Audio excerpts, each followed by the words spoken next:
What is up, crew? Welcome to Seek the Edge podcast with me, Kelsey Lensman, where our mission is to challenge you to step outside of your comfort zone so you can understand and take action to the God-given potential inside. And I'm so excited. I think I say that every podcast, but I'm so excited because not this weekend as this comes out, but next weekend is our Expand Your Limits All Women's 5K, Young Girls 1 Miler, and All Women's Lifting event. And I was just actually posting something on social. I said, this is 3 times any event that we've ran in the past. And I'm so grateful for those that are helping out and volunteering, but also those that are stepping up to the call, that are having the courage to do something that is outside of their comfort zone. And for those that are hearing this, our lifting is all full, but we still do have some 5K spots and Young Girl 1 Miler spots. So make sure you grab them, come, and we would love to see you. Columbus, Ohio, May 17th, Saturday. Let's get it. And as I was writing our weekly email to our crew, I said this about stepping out of your comfort zone. I said, stepping out of your comfort zone isn't just a fun saying or a tagline that we use. It's a declaration of courage that fear no longer holds you back. It's a statement of empowerment that your mind doesn't limit your true potential. You can say that again. And it's an act of boldness, pursuing all that's inside of you, regardless of your past. And so the women that are stepping out of their comfort zone, the individuals that are listening to this podcast and not just listening and continuing the same actions, but doing things differently, you're having courage, you're being bold, and you're stepping into your true potential. So I just want to say, great job. I am so proud of you. Even if I don't know you, I'm proud of you, but there's still more that's inside. And so continue to seek the edge, no pun intended on that. Which goes into today. It's funny, I'll give you a behind the scenes. Is I was going to do an interview, and then about a half an hour before the interview, the individuals couldn't make it. So I'm like, all right, we're going to rip off something. So I texted a friend. I said, hey, if I could rip off of one podcast, one topic, what would you have me talk about? And they texted back, and they said, the fear of the unknown. And I said, do you understand how deep that topic is? Because that is a topic that we can talk about how your brain is wired and the neurology, and we can talk about identity, and we can talk about the past experiences that have led to you having some fear of the unknown and how it manifests in your day-to-day life, how it presents itself. And I said, that is a bold statement for me to talk about the fear of the unknown within 20 to 30 minutes. And I said, okay, I'm up for the challenge. So I took time, as my dog was going crazy in my house, I took time to write the outline of the fear of the unknown and how would I talk about it.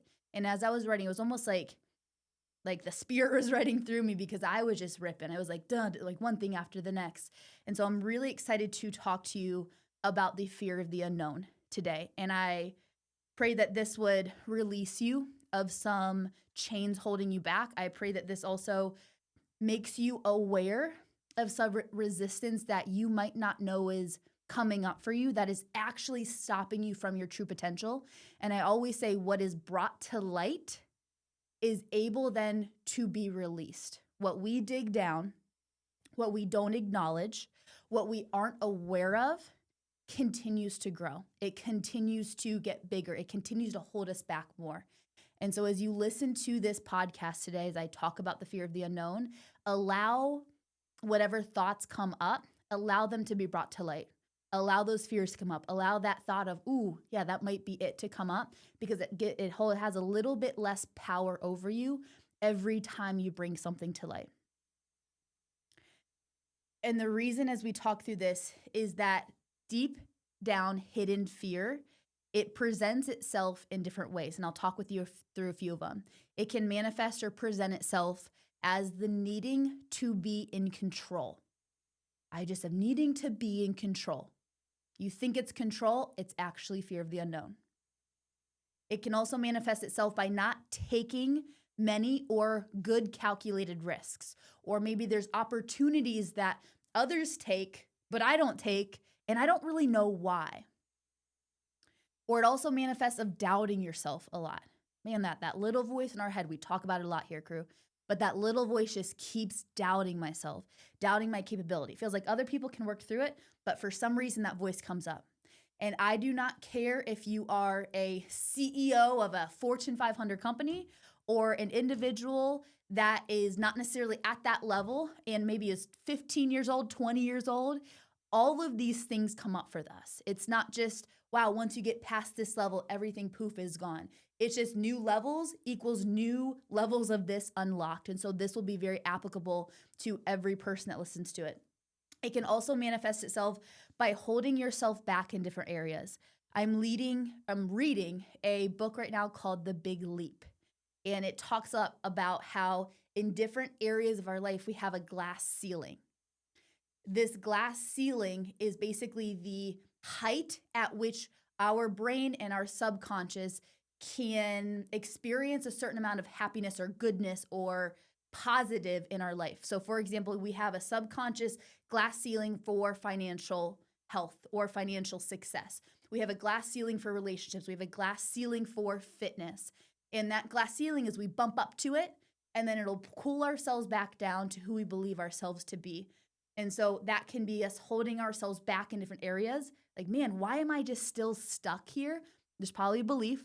There's probably some aspect of a limiting fear belief that's holding you back. It can also manifest itself as that pit in your stomach that when you think about doing the thing you really want to do, but for some reason I can't push through that resistance, there is some unknown tied to it. There is some uncertainty tied to it. And I like to think about it as an iceberg. So if you have an iceberg, and visualize this, I'm a visual person, visualize this with me. An iceberg has like a cap on top, right? It might not look really big, but you can see it above the surface. But if I would take a picture of the iceberg above the water and below the water is such a bigger block of ice. It looks like this, but it's actually this massive thing. And for those that might have seen this on social media, or I've seen this on when I was Google searching, is people talk about like success, right? You see the success on top of the iceberg, but then it's below, you don't see the challenges or long nights or what they've been able or had to sacrifice to get there. People see the highlight reel on social media, they don't see the work underneath it. But as an iceberg, it's very similar to this fear of the unknown. We see it as this doubt, or we see it as this, man, I just can't make progress in this one area, when underneath this iceberg, there's the beliefs, there's the unknown. And so we're going to chip away, not just above the surface, we're chipping away below to get to the root of it, so we can then uproot that iceberg and it no longer be in your way today. So just because you've seen something as small, I had a client that was like, man, I just always do this. Like, I guess that's just who I am.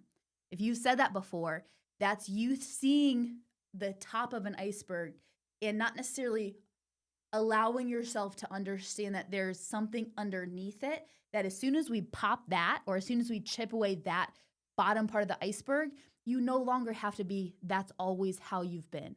It no longer has to be, well, I guess this is how I'm going to be for the rest of my life. When we challenge those beliefs and when we challenge those identities that we hold on to, it allows us to break through and reach new levels there. And as we think through the unknown and the fear of it, it's both a mindset and a skill set. I will not, as we talk about challenging that fear of the unknown, just say, hey, think positive, or think better thoughts, or hey, it's unknown, but do it anyway. That is a component of it. We do need a mindset. It's how you think about something. And those gurus on Instagram or social media, the motivation that sometimes I will tap into at times, that's 50% of it. But what a lot of other people don't see is there's also a skill set component. That skill set is our neurology, is understanding how to master our nervous system, understand, well, why am I wired for certainty? Why am I wired to not step out of my comfort zone? And to understand how to rewire it, not to say poof, fear will be gone, because fear can still be healthy if it's going to keep you alive to some extent, but allow that fear to not have such a grip and a hold, not just on your conscious, but on your nervous system, what controls a lot, or your subconscious.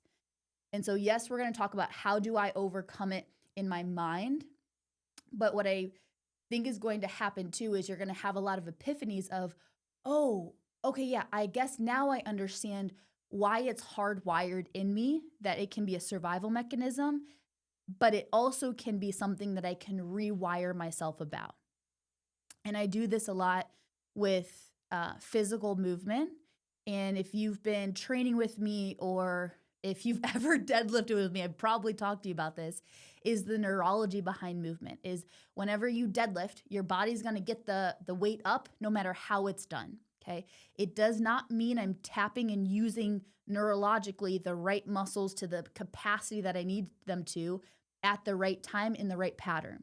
So for example, a lot of people that don't know any better, they deadlift, they pull that bar up and their low back is killing them. The next day they're like, man, my low back's just really sore. And they think that's normal. And I say, it's not that your glutes are not working and it's not that you're doing it completely wrong because you can look great, but it's that neurologically your brain's more hardwired to overcompensate with your low back than utilize your glutes and fire them in the right pattern.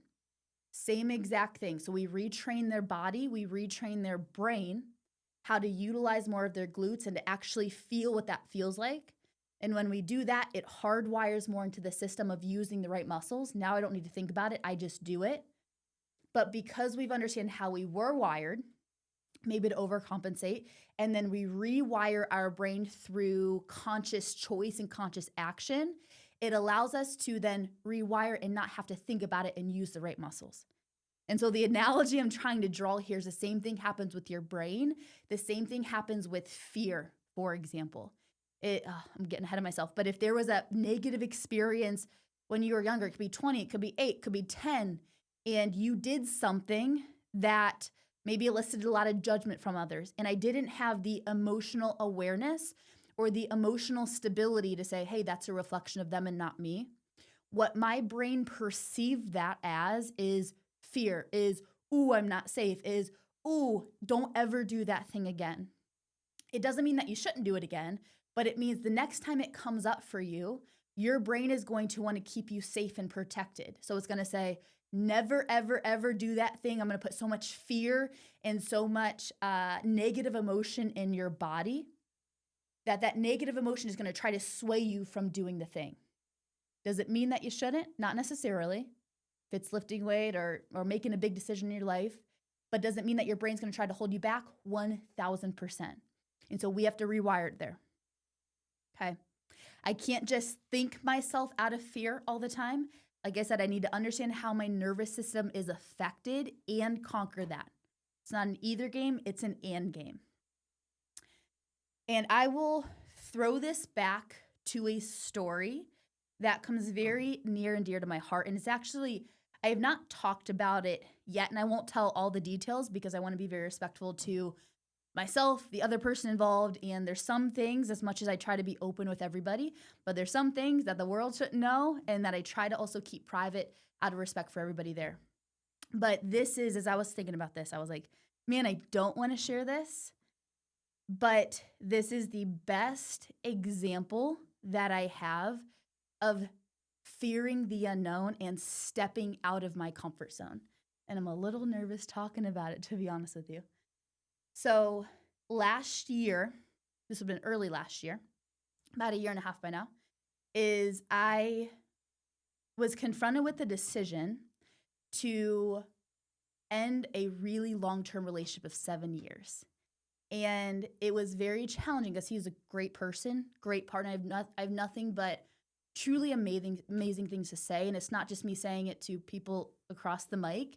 I would say this behind closed doors if it was you and me talking. Like, he's a great person.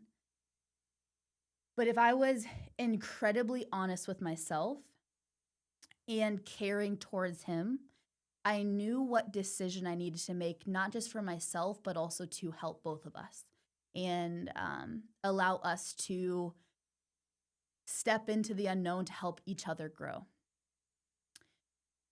And I went back and forth of, is this the right decision? Is this the wrong decision? What if I make the wrong decision? Well, like all of these questions in my brain, not just for weeks, honestly, for a long time. And all these questions and fears boiled up. And I talked to a few really close friends. I did not talk to many people, but a few really close friends and family about this.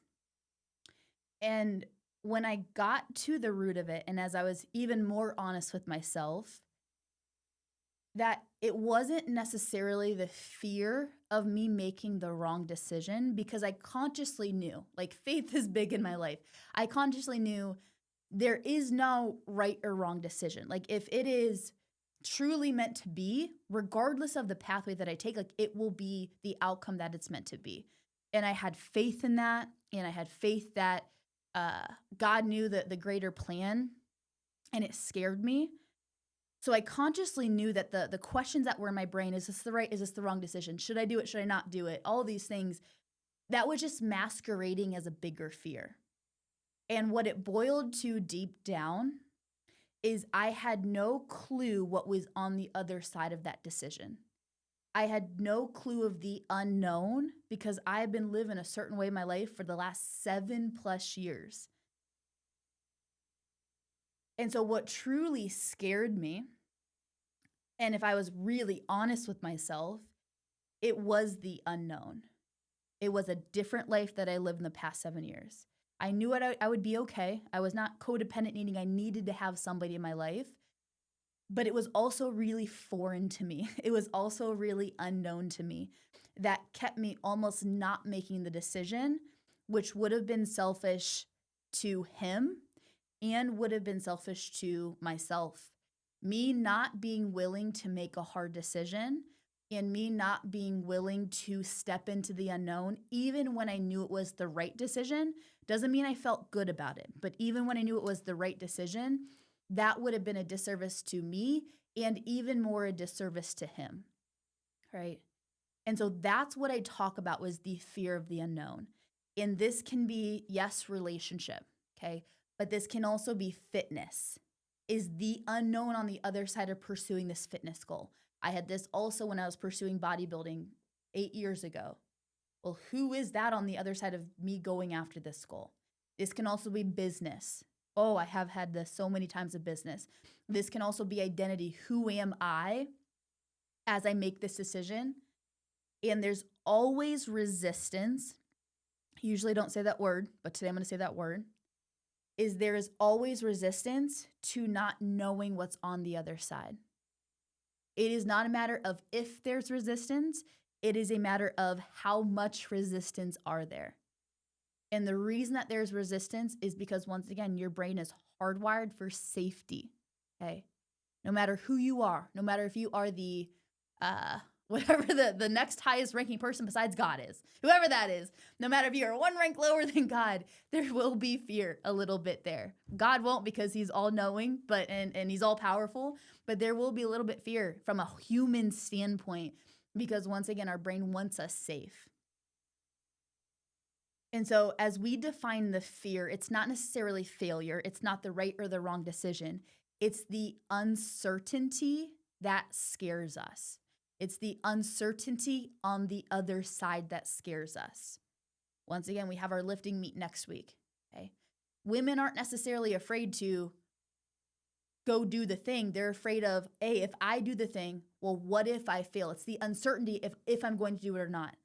I always say I love us going after, yes, the high elite athletes and the people that lift a lot of weight, but also we're for a lot of the women that have never done something like this before.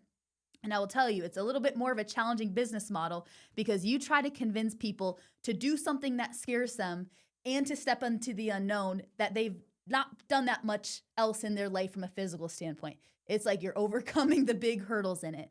But it is so rewarding, and it is so fulfilling to see these women step out of their comfort zone and overcome that uncertainty, because it draws a parallel in other areas of their life. Well, I just did something that was uncertain. I just realized, wait, I didn't die. And their brain gives a little bit more confidence in, okay, if I made that decision and I didn't die and it was actually kind of successful, well, what other areas can I conquer or not settle for? And so it's just that uncertainty that scares us. So the first thing is, as we figure out the fear of the unknown, is what is it and why? our brain, and I'm not going to overkill this, but our brain is hardwired for survival, not necessarily thriving. You got to think of it as it's hundreds of years ago, just trying to keep you alive. It's back in the day when we were trying to scavenge for food, and we're trying to just find the next meal. Thank God, the place that I live in, I don't necessarily have to do that. But once again, it's now hardwired for that survival. So when somebody cuts me off in traffic, that could signal my brain as much as it did needing food back in the day. It is hardwired for predictability, and it is hardwired for control. Predictability and control. It loves it. Why? Predictability allows me to, one, be less efficient in utilizing my energy. It can short circuit it. So if I do this every day, it doesn't have to think about what I'm doing. It just does it. But that predictability also allows my brain to say, okay, well, she's going to do this next, and she's going to do this next. And the last time she did this thing, she survived, and she was successful after that. And so as it has a track record of everything that you did and that it was successful or that you survived, it's going to want to continue doing those things. And so it's hardwired for that predictability, because predictability equals safe and safety equals survive. Same dang thing happens with control. If I can control that thing, or I can control my outcome, which you can't, but we like to think that we can. If I can control that, then guess what? What I can control, I'm safe. And when I'm safe, I survive. It is all just a safety thing, all just a safety thing. And I draw this to me flying an airplane. I cannot fly an airplane. I am terrible at flying an airplane. I've never done it, so I suspect that I'm terrible. But for some reason, whenever I get in an airplane, no matter how big or how small it is, my body and my nervous system gets so nervous. My hands get clammy. I have to really control my breathing. And I tell everybody, I'm like, well, if I drove the plane, if I was the pilot, I'd be cool. I'd be fine, because I'm in control, and then I can steer the plane in a good direction, even though I've never taken a course of being an airplane pilot in my life, right? But I am wired for that control. And my brain thinks if Kelsey's in that cockpit, then that cockpit equals safety, and that safety equals survival. It is the most absurd thing. Nobody ever wants me in a cockpit. And I never, ever want to go there, to be honest with you. But that's how our brain is wired. It's crazy. The story is insane that I'm telling myself. I know it's a lie, but my nervous system doesn't feel it to be a lie. It still feels it to be true. And so that's still something that I'm working on breaking, not just consciously, because I know consciously hundreds and thousands of people fly every day, but subconsciously, emotionally, my body is still gripped with fear of going on that airplane ride. Do I still do it? Yes, because I can't let fear hold me back from living amazing things in my life. But does that come up for me? 1,000%. It's better than a couple years ago. I literally cried on a plane a couple of years ago, but it can still have that. All right, so it's hardwired for predictability and control. That's why stepping out of your comfort zone is so dang uncomfortable. It's not just a phrase we like to use, but because it's forcing your brain out of the predictable future. For those that have never lifted in a powerlifting meet before, it is forcing your brain out of the predictable future. Your brain is going to think it is going to die. Maybe not consciously, but emotionally. That's why when people come in, they're shaking, they're nervous, they're starting to sweat in different places, because their body is preparing them for something that is uncomfortable. And it does not have that track record to tell them that it's safe. I now have hundreds of track records of doing these events to say, okay, yeah, I'm going to survive. It's fine. Might not hit a PR, but it's not the end of the world. It's only because I have a track record with it. That's why the more things you do, the less fears you have, because the more track record you have to overcome it. Okay. Some of these symptoms can be procrastination. They can be self-sabotage, clinging to comfort, and also spiraling thoughts. There is a book that I am reading, and actually we're doing a whole summer book club with our Expand Your Limits crew, and it is called The Mountain Is You. Great book, highly recommend. A lot of my clients have already read it, and they're like, Kels, this is good. This is really good. And it talks a lot about how different things in our life from a symptom standpoint, this fear or procrastination or anxiety, like all these different things is just the symptom for you trying to be self-protection mode, trying to protect your own self. And so I had a lot of epiphanies with one of my girls about things that she had in her life of I never thought that was a self-protection, but I realized this is how it's playing out in my life. And now that I'm aware of it, I don't have to fall victim of it. I can say, all right, game time. We're not going to hardwire ourselves to think this way anymore. Okay. Where does the fear of uncertainty comes from? This is another really important question because you might be saying, well, why do some people have certain fears and others not? Yes, we all have this like baseline level just from a survival standpoint, but why does Susie over here freak out with this thing? And why does Sophia over here be a cool cucumber? And she's the one doing the video right now. Okay. Why does Susie have it, but not Sophia? And number one is based on past experiences. This does not mean you're victim to your past. I think that's one of the worst mindsets that we can be in, because then we just fall victim to things that have happened to us instead of allowing us to work through them either with somebody or cognitively and emotionally to realize how much growth that I've had through them. It's called post-traumatic resilience now. I saw that on social media a couple times by a lot of different people that have posted it. And so they're kind of flipping the script on a lot. And that's not me diminishing anything that has happened in people's past, but just a different reframe that can be really healthy for your mind. But number one is past experiences. Could be disappointment, could be failure, could be different traumas. And I said this early on, but if I did something outside of my comfort zone, if I was a 10-year-old girl and I got in front of the class and I horribly messed up of saying the words or something happened and I just got made fun of left and right, I am not a very cognitively functioning human yet. Meaning, I do not have all of my frontal lobe developed. And so I'm a very emotional being. That's why you cannot rationalize with like a 3-year-old. They're not fully developed then. So I'm very emotional. My emotions just remember my emotions. They don't remember me trying to talk myself through them. Okay. And so if I had that thing happen and I had a lot of negative emotion associated with that, guess what? That fear is going to develop to self-protect myself from ever being in that situation again. And so that's where fear of getting up in front of people could be maximized as a result of it. Doesn't mean you can't do it. Doesn't mean you shouldn't do it. But it means that your brain is trying to self-protect you from experiencing the negative emotion that you experienced in the past. Same exact thing. Okay. It can also be an identity thing of where that fear of uncertainty comes from. Who am I without this title, this role, or this thing? I see this a lot from a fitness standpoint, is our identity drives a lot of our actions. And so for those, for example, that are mamas, and I love you, I'm not a mom yet, I'm a dog mom, which is not even close to being a real mom. But when it conflicts with our identity, meaning I've been so ingrained, like that has been my whole identity as being a mom. So then when I give to myself and now prioritize my time for myself, it is resistance in my brain subconsciously because it feels like I'm taking away from the other people that I'm supposed to care about and love and give. My brain doesn't understand that it's actually helping them more by getting me better. But because my identity is so gripped to being a mom or whatever your identity is, when I do something that conflicts with that, it becomes an either or game. I either am a mom or I prioritize my own health and fitness and self-care, right?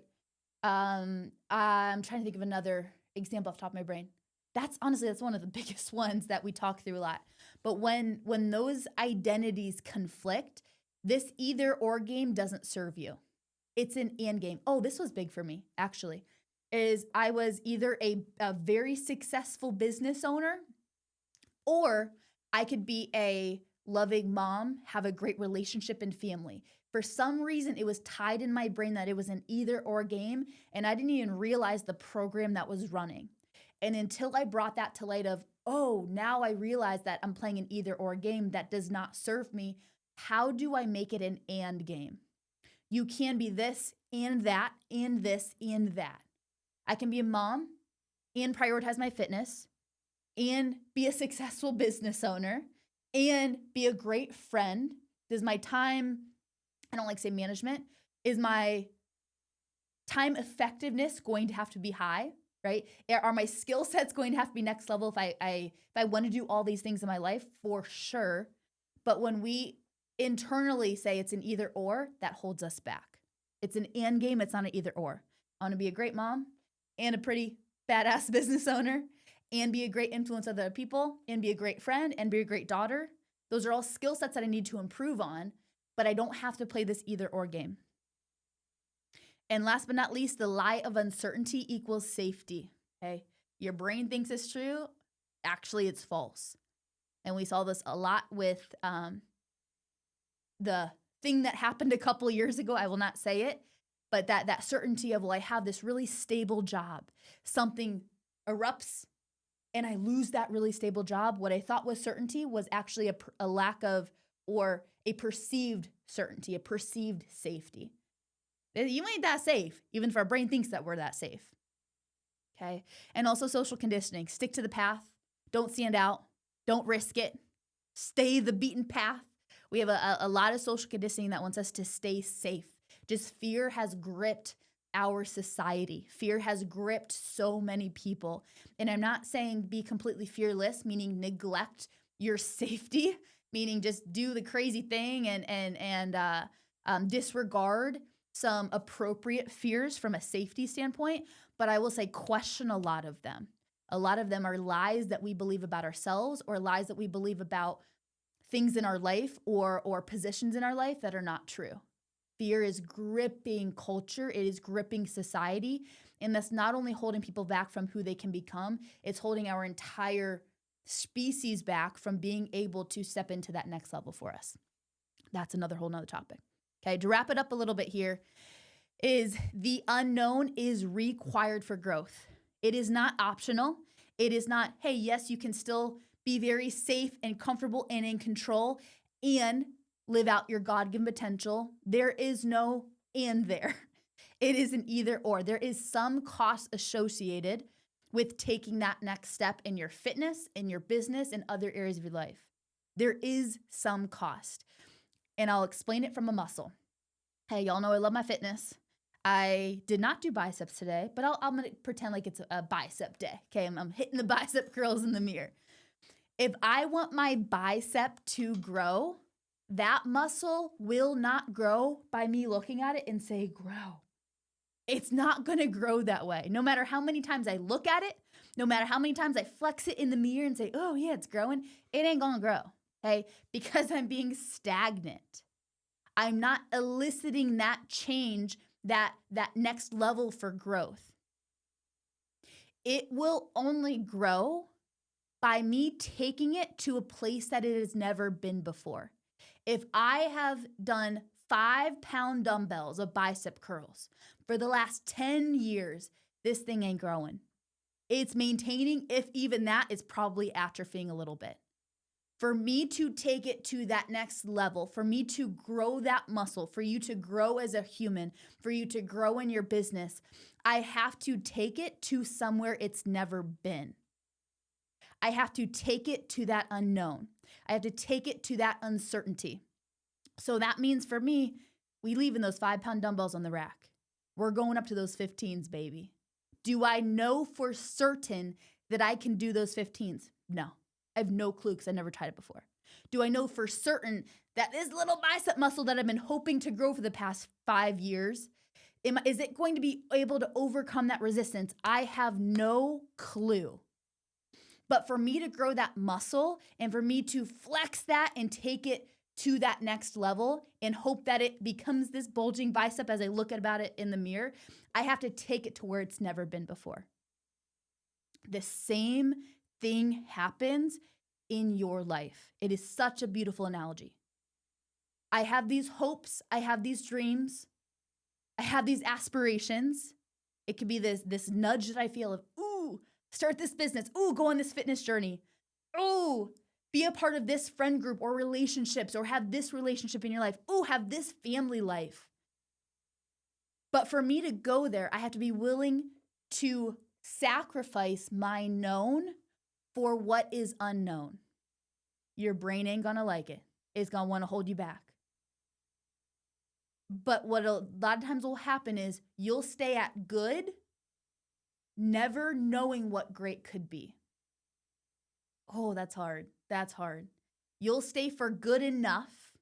My fitness is good enough. My relationship is good enough, with ever truly knowing all that God has for you in those areas because you're too afraid to take that step. And that one hits deep for me. Okay. Doesn't mean every single moment we have to be uncomfortable in every single area of our life. We need some stability. But ask yourself, am I being comfortable in every area? And if we're honest with ourselves, many times we will default to that because it takes effort and action and energy to step out of that. And it's so interesting. The friend that I asked about the podcast topic, I actually sent them a screenshot of my Bible study last night. And I was joking with them. I said, hey, I think God took our tagline of expand your limits. And it said this. It said, his word will often compel me to step outside of the comfort zone of my natural abilities and step into the realm of his supernatural possibilities. I'm going to say it one more time. This is literally verbatim. His word will often compel me to step out of the comfort zone of my natural abilities and into the realm of his supernatural abilities. As I step out of what I think I'm capable of, that's when the God-given ability that he allows you to step into and give you comes in. When I'm safe, when I'm watching Netflix with my dog on the couch, that not much God-given supernatural abilities is needed. It's predictable, it's safe, it's comfortable. When I start this business venture that I have no clue if it's going to be successful and I'm scared about, that's when I'm like, God, I need you, man. Not that I'm using him, but that's where my reliance has to get greater. Less of me, more of him. And that one hits deep. So unknown, it's not necessarily just a risk, it's an opportunity. It's not this thing to be afraid of. It's an opportunity to be sought after.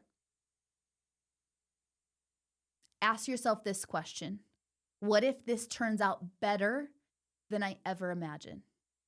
Coming back from the story I shared before, it was tough, it was uncomfortable, it was unknown, but it was needed. I am a different person. He is a different person. We are different people in the best ways possible. We had to grow in a lot of different ways that no matter what the future lies ahead for either of us, that hard, unknown, difficult conversation and decision led to so much beautiful growth. And the courage that not only me, but that he had to have to see that as opportunities versus pulling ourselves back as victims in that circumstance allows us to grow. And what if it turns out better than you could imagine? Not, ooh, how bad could this be? How good could this be? The quality of your life is determined by the quality of your question. That's not me, that's Tony Robbins. Okay. Flip the fear. What's the cost of not stepping in? I have this visual, last story I'm going to tell, I promise. I have this visual of me going up, and I think this was Ed Milet thing. Me going up to heaven, and he has two folders in his hand. God, when I meet Jesus for the first time, he's like, all right, Kels, come on in, girl. He has two folders in his hand. One folder is kind of skinny. The next folder is like overflowing. And I'm like, God, like, Jesus, what are those folders? Like what's going on there? And he looks at me. He looks at the folders. He looks at me. He looks at the folders. He's like, you really want to know? I'm like, yeah, I do want to know. I'm a very curious person, as you know. You created me to be this way. And he pulls out his right hand, and it's a skinny folder. And he said, Kels, he was like, this is the life that you could have, or that you did live. This skinny folder. This is the life that you did live. Everything that you've accomplished, everything that you did, every person that you impacted, this is that folder. Then he like pulls up his left hand. He like has to lug it up on the table. This thing's overflowing, papers everywhere, things coming out of it. I'm like, what is that folder? He's like, Kels, he goes, this is the life that I created you to live. This is the one that you could have lived if you would have stepped out of your comfort zone and trusted me a little bit more. This is the life that I had created for you not just for you, but for other people to be impacted by you.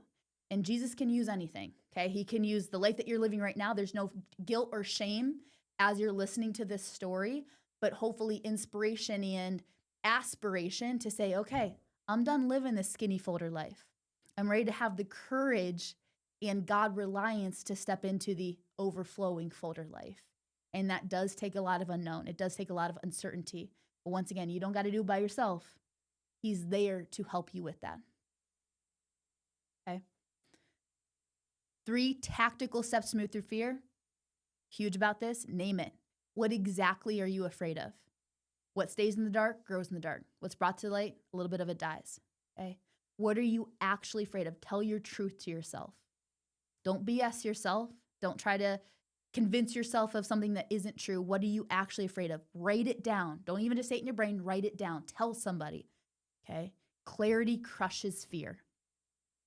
Visualize on the other side. Who do you become by saying yes? Give yourself the opportunity to see the success in it, not just the what if it goes wrong in it. And act before you are ready. Courageous action builds evidence, which builds confidence. Stack that proof journal, baby. Okay. I no longer have fears in doing certain things, not because I think that amazing, but because I have so much proof of I already did that thing, or I did that other thing, which maybe I can do this thing. Sometimes a little bit too much confidence in myself at times, if I'm being very honest with you, right? But stack that proof, build that evidence in your life. Okay. So what I want you to do is I want you to identify one fear or tell yourself the truth about one fear. Message me at Kelsey Lensman. I love more than anything to help people overcome the things that are keeping them stuck. Like it is just I think I'm just a very curious person. I want to get to the root of it, but I can be that person and take one brave action, courageous action this week. It could be write it out on a piece of paper. It could be, hey, go to the gym, quit staying at home, eating your Cheetos, which not many of you do because it's a very proactive community, but go do the thing. Don't just wait for it to happen. Go do the thing that you can do. And then, like I said, share your story with me. The times that I have overcome most in my life is by me having great community around me. And that community can be one person. It doesn't need to be a village of 100 people. It can be that one person that's that safe place for you. And if you don't have that person, I might not know you yet, but I can be that person. And so message me at Kelsey Lensman on social, and I would love to hear it. Okay.